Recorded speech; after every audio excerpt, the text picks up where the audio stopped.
We hosted an event here last night at Bloomberg, the Bloomberg Vanity Fair, covering the crisis. As we have been reporting this morning, John Magg, the CEO of Morgan Stanley, saying that he actually likes more government intervention. He likes having more reform. We are joined right now by David Kelly. He is the chief market strategist at JPMorgan Funds. And I'm interested to know, David, I mean, how do you see John Magg's attitude seems fairly singular, does it not, for Wall Street? No, I think in general, Wall Street realizes that regulators have to keep up with the evolution of Wall Street itself. I mean, if you think about this last crisis, what really happened is we had good regulation of the traditional banking system, but we really didn't have enough regulation in the shadow banking system, and that's really what caused the problem. So it's important that regulation be smart, but it's also important that it keeps up to date. You may have just heard Congressman Brady from Texas essentially saying that Tim Geithner should be replaced or step down. So pretty polarizing comments there, but we are back right now with David Kelly.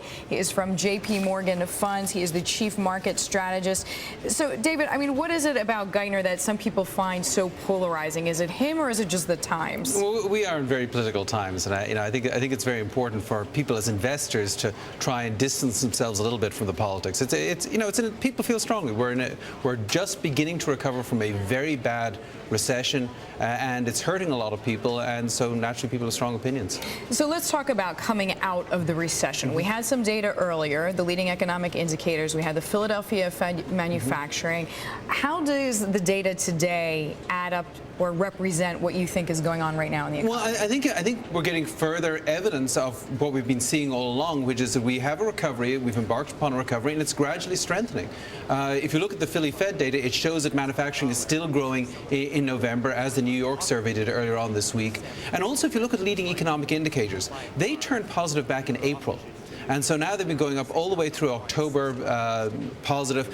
What we know historically is that about 11 months after leading indicators turn positive, you actually see job growth.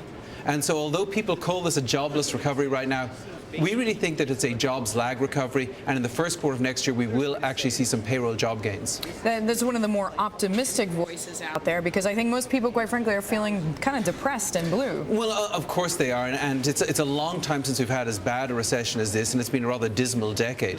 But I think it's very important to look at this logically. What we see is the most cyclical sectors of the economy, inventories, manufacturing, housing, autos, they are all at such low levels that they are almost bound to bounce. And about 3/4 of the growth that we saw in the third quarter came from those four areas. And we actually think that's what's going to lead to about 4% GDP growth over the next year.